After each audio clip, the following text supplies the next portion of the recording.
ভাৰত চৰকাৰৰ শান্তি আলোচনা, কমতাপুৰ ৰাজ্য গঠন আৰু কোচ ৰাজবংশীসকলক জনজাতিকৰণৰ দাবীত আজি আমি এই কোকৰাঝাৰ চিলাৰায় ভৱনত কোচ ৰাজবংশী বিভিন্ন দল সংগঠনৰ মাজত এখন বৈঠক অনুষ্ঠিত হয়। আৰু আজি বৈঠকত সিদ্ধান্ত লোৱা হয় যে আমি ২৬ৰ বিধানসভা নিৰ্বাচনৰ আগতে আমাৰ যি দাবী, এই দাবী কেতিয়াও চৰকাৰৰ ওচৰত পূৰণ হ'ব বুলি আশাবাদী। কাৰণ পৃথক কমতাপুৰ ৰাজ্য গঠন, জনজাতিকৰণ এই বিষয়ত লৈ ইতিমধ্যে চৰকাৰে বহুতবাৰ ভগৱানা কৰিলে, প্ৰতাৰণা কৰিলে, মিছলীয়াৰ আশ্ৰয় লৈছে। আৰু কেএলৰ অধ্যক্ষ জীৱন সিংহ কোচ আৰু DL কোচক আলোচনাৰ নামত মাতি আনি পেলাই যি গৃহবন্দী কৰি ৰাখিছে, এইটো গোটেই জনগোষ্ঠীৰ প্ৰতি এটা অন্যায় কৰা হৈছে, অবিচাৰ কৰা হৈছে।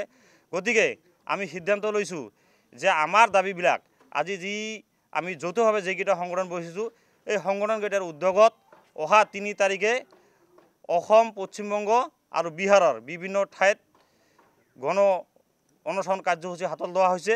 আৰু এই গণ অনশন কাৰ্যসূচী হোৱাৰ পিছতো যদি চৰকাৰে কোনো ধৰণৰ এই বিষয়বস্তুবোৰৰ ওপৰত কোনো ধৰণৰ গুৰুত্ব নিদিয়ে, তেতিয়াহ'লে সেই গণ অনশন কাৰ্যসূচীৰ থলীতে ৰাষ্ট্ৰীয় ঘাইপথ অৱৰোধ আৰু ৰেল অৱৰোধ কাৰ্যসূচী ঘোষণা কৰা হ'ব।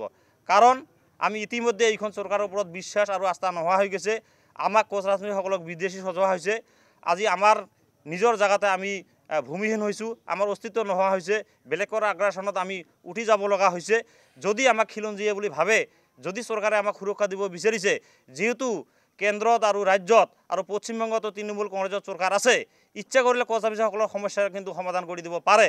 আমি আশাবাদী আৰু দাবী জনাইছোঁ চৰকাৰক যে আমাৰ সমস্যাবিলাক অতি সোনকালে সমাধান কৰক, নহ'লে ৩ তাৰিখৰ গণ অনশন কাৰ্যসূচীৰ পৰাই আমাৰ ধাৰাবাহিকভাৱে আন্দোলনৰ কাৰ্যসূচী চলিব।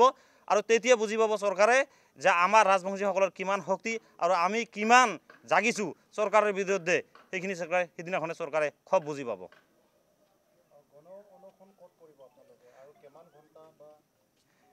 কিমান ঘণ্টা কৰা হ'ব এতিয়ালৈকে সিদ্ধান্ত লোৱা হোৱা নাই। হয়তো আমি আজি ৰাতি কথা পাতি পেলাই সিদ্ধান্ত ল'ম। কিন্তু অসম, উত্তৰ-বংগ আৰু বিহাৰৰ বিভিন্ন জেগাত এই গণ অনশন কাৰ্যসূচী চলিব।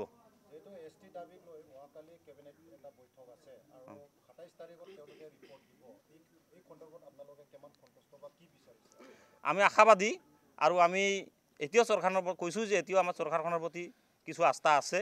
আমি ভাবিছোঁ যে অহাকালি যি কেবিনেটত সিদ্ধান্ত ল'ব জনজাতিকৰণৰ বিষয়টো লৈ, আৰু ২৭ তাৰিখে বিধানসভাত প্ৰস্তাৱ লৈ পেলাই কেন্দ্ৰলৈ প্ৰতিবেদন পঠোৱাৰ কথা কৈছে। আমি ভাবিছোঁ যে এইটো আমাৰ সপক্ষে যাব। কিন্তু যদি আমাৰ সপক্ষে নাথাকে, তেতিয়াহ'লে ভীষণ পৰিস্থিতিৰ মুখামুখি হ'ব লাগিব চৰকাৰখন। কাৰণ ইতিমধ্যে মন্ত্ৰীগোটৰ প্ৰতিবেদনৰ নামত ৬-৭ বছৰ খেদিলে, যে মন্ত্ৰীগোটৰ প্ৰতিবেদন এতিয়ালৈকে দিল্লী গৈ নাপালে।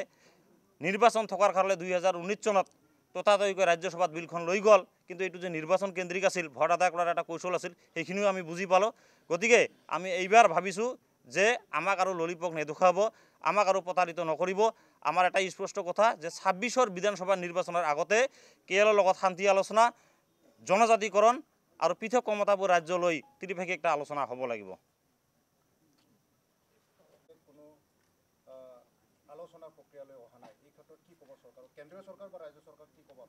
হয়, জীৱন সিঙক আলোচনাৰ নামত মাতি আনিছিল, DL কোচক আলোচনাৰ নামত মাতি আনিছিল।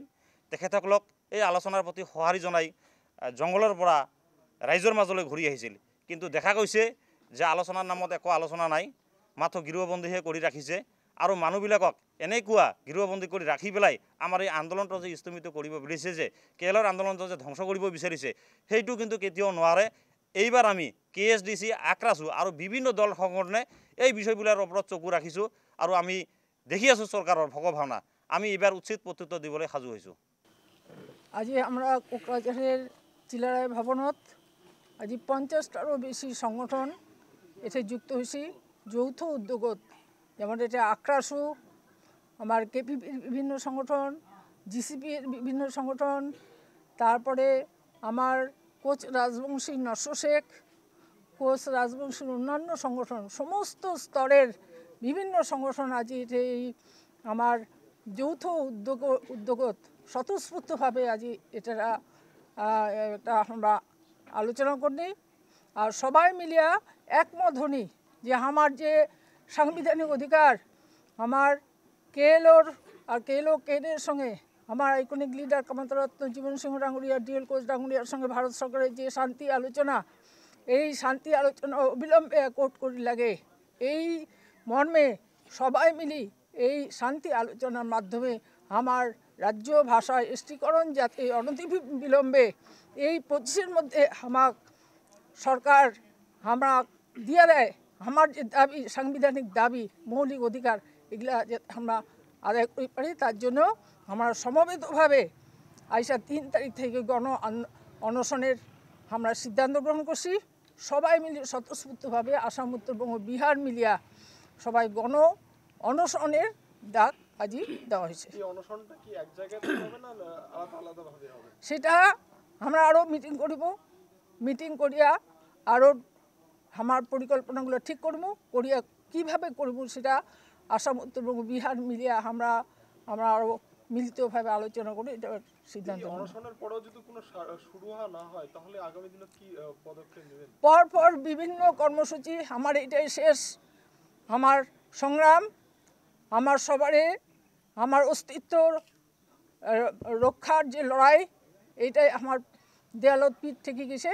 সবাই মিলে আজ যার জন্য ঐক্যবদ্ধভাবে স্বতঃস্ফূর্তভাবে আমরা এই অনশন আন্দোলন থেকে শুরু করিয়া আমরা রেল পথ অবরোধ আরও যা কিছু করা দরকার, আমার ত্যাগের বিনিময়ে আমার জীবন উৎসর্গ করিয়াও আমার এই আদায়, এই পিস্টকের মাধ্যমে আমার জীবন সিংহ ডাঙ্গুরিয়া, ডিএল কোচ ডাঙ্গুরিয়া আমার জনগণের মাঝত আমরা ফিরিয়ে আনি চাই।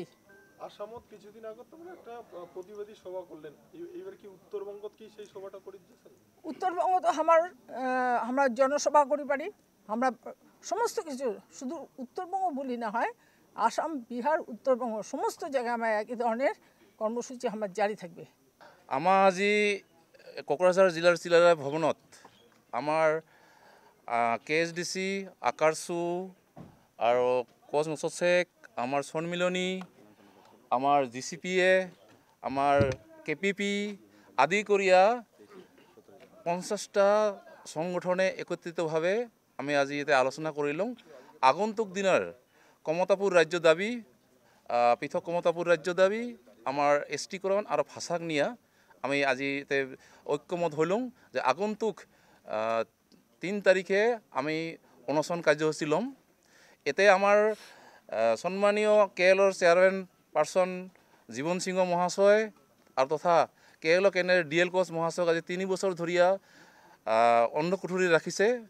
আর ভারত সরকারে মাতি আনিয়া ই যি অগণতান্ত্রিক চরিত্র, অগণতান্ত্রিক ব্যৱস্থা, যি অন্যায় অবিচাৰ কৰি আছে, ইটাক আমি আজিৰ সভাত তীব্ৰ নিন্দা প্ৰকাশ কৰিছোঁ।